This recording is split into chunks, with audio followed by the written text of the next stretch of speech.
I don't know, man. This team just is not it. I'm sorry to all the Vancouver Canucks fans that wanted to see better out of this squad. But a game like this, against the Nashville Predators, a 2-1 defeat on the road, following what was an embarrassment against Artie Party Artur Shilovs and the Pittsburgh Penguins, it doesn't bode well for any Vancouver Canucks fans wanting to take lessons from this road trip. The fact is, even though they got wins, even though they had a 3-game winning streak against Dallas, against Chicago, against the Washington Capitals, those games still had a non-ignorable amount of problems within. From the way they started out the games and how they played poorly in those opening games to how they almost choked away the lead against Washington. Against Pittsburgh, you totally saw it. The offense dried up and they weren't able to compete with the Crosbys and the Malkins and the Brazos and going out there and scoring all those goals that they did. But then tonight, against a Nashville Predators team that gifted Vancouver so many power plays, even a 5-on-3 at one point, the Vancouver Canucks could not get anything going. And there are a number of guys that I think stand out the most when you talk about Canucks players being ineffective. I think Elias Pettersson is in there. I think Quinn Hughes deserves to be in there. I think Connor Garland is also in there too. You know what? Because I've been thinking more so about Hughes the past few hours watching the game and just seeing what folks are saying on the internet, I wanted to talk about Quinn Hughes the most. Because does anybody else feel that this guy just looks totally checked out? Something has changed with the mentality that Quinn Hughes attacks the game with, and it's put him in a spot where now the guy moves around the offensive zone as good as ever, but his decision-making is suspect. It's off. He's shooting pucks from at the top of the point when he's got passes to Elias Pettersson wide open for a one-timer. Now, say what you want about Pettersson not being willing to shoot the one-timer in general, if that's the symptom that we are seeing now of Elias and what he brings to the game. But the fact that Quinn Hughes is trying to shoot more pucks than ever before, thinking that he's a better shooting option than Besser or Petey on the wings, I don't know, I'm starting to get a little bit annoyed watching the way this guy moves and how he tries to do everything himself. Is that particularly harsh? Maybe. Is it fair, even? You can say maybe it's not, because Quinn Hughes and the team that he's been given in front of him definitely lacks a lot of the star power that some of the other NHL teams have. But Quinn Hughes not trusting his teammates, not allowing them to get the puck under their stick, it's been very noticeable the past few games here, especially on the man advantage. And this power play night for Vancouver was so bad. They had so many opportunities. They had a 5-on-3. They couldn't make it work. They got a shorthanded goal scored against by Ryan O'Reilly. And ultimately, there's nothing to show for it. Connor Garland on the man advantage, I think he doesn't provide much of a shooting threat either, especially on the 5-on-3.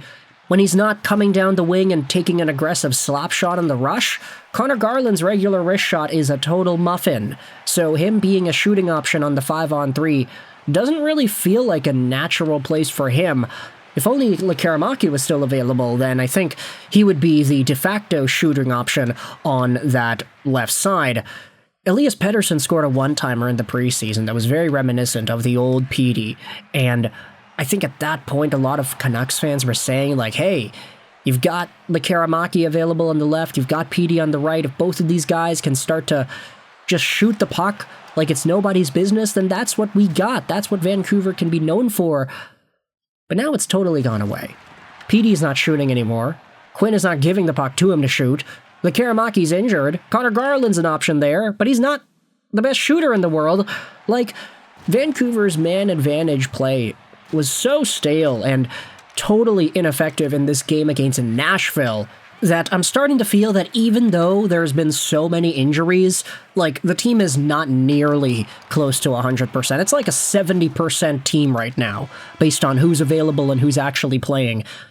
But if this is the decision-making that we're going to see out of the Vancouver Canucks, it becomes very difficult to fully believe in this team as a playoff contender.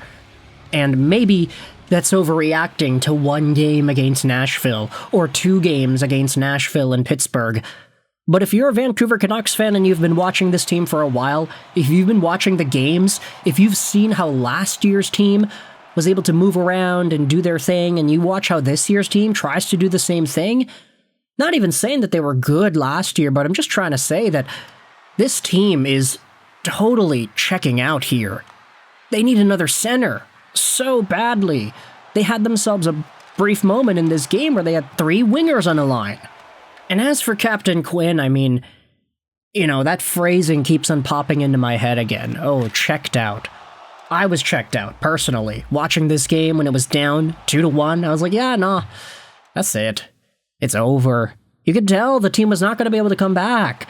This wasn't the same comeback Canucks of 2024, where Brock Besser and Nikita Zadorov would go out there and score super clutch goals to bring them back and win games. You don't have JT Miller feeding Brock anymore, so he is obviously not going to be as effective. And Quinn doesn't even look like he's locked in the same way anymore.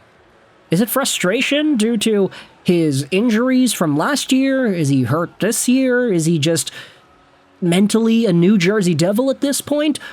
I don't know, but from the way the guy's playing, it looks like he's checked out. Adam Foote, we can talk all we want about whether or not this is his fault. Is it his fault that this is the roster that the Canucks have? It's like, wow, they let Pia Suter go in free agency. They used the money that they could have had to sign him to acquire Evander Kane, who is a winger, and who's not a very good one at that. Early returns are looking terrible. I don't know, man. Is this too much?